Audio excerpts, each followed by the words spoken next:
क्रिस्त में प्रिय भाइयों और बहनों, आज हम संत मदर तेरेसा का पर्व मनाते हैं। दया की मूरत, प्रेम का सागर संत मदर तेरेसा। इनका जन्म 27 अगस्त 1910 में हुआ था और संत पिता फ्रांसिस ने 4 सितंबर 2016 को इन्हें संत घोषित किया। इनका जीवन बहुत ही साधारण था।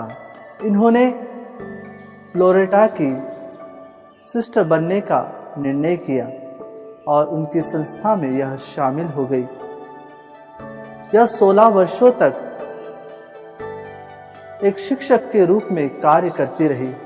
10 सितंबर 1946 को जब वह दार्जिलिंग जा रही थी ट्रेन से, तब प्रभु की वाणी उन्हें सुनाई दी कि तुम जाकर उन लोगों की सेवा करो जो निर्धन है, गरीब है, जिनका कोई नहीं है, जो समाज से ठुकराए जा चुके हैं, उन लोगों की सेवा करो।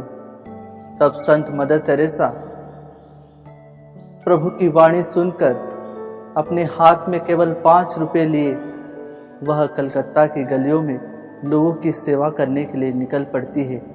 एक हाथ में 5 रुपए और दूसरे हाथ में प्रभु का वचन उनके हाथ में था और प्रभु की लोगों की सेवा के लिए वह निकल पड़ती है। एक समय की बात है जब उनके आश्रम में कुछ भी खाने के लिए नहीं था, बच्चे भूखे थे।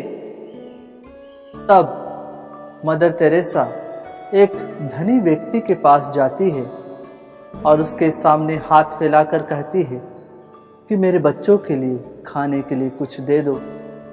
तब वह धनी व्यक्ति उनके एक हाथ पर थूक देता है और मदर तेरेसा उस हाथ को बंद करके अपना दूसरा हाथ उसके सामने कर देती है और कहती है, यह तो मेरे लिए था, मेरे बच्चों के लिए कुछ दे दो।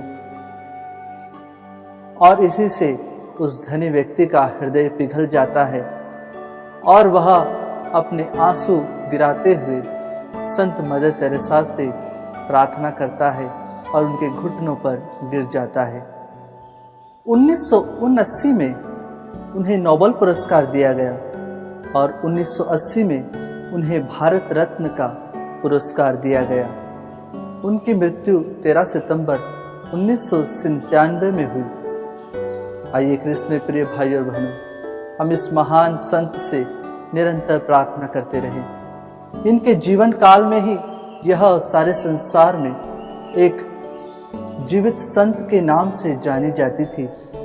जो संत अपने इन पैरों को हमारी इस धरती पर रखकर उन्होंने कार्य किया। छोटे छोटे कार्यों से ही वे महान बनी, मनुष्य की दृष्टि में नहीं परंतु पिता ईश्वर की दृष्टि में।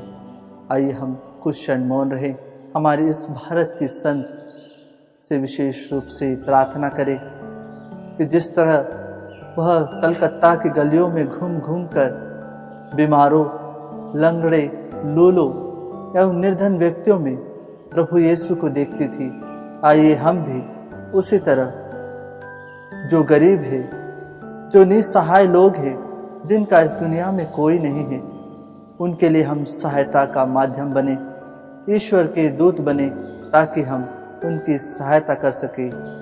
आइए हम सभी उन लोगों के लिए प्रार्थना करें जो विशेष रूप से मदर तेरेसा के अनुसार बताए हुए मार्ग पर चलते हैं और वे प्रभु की सेवा करते हैं।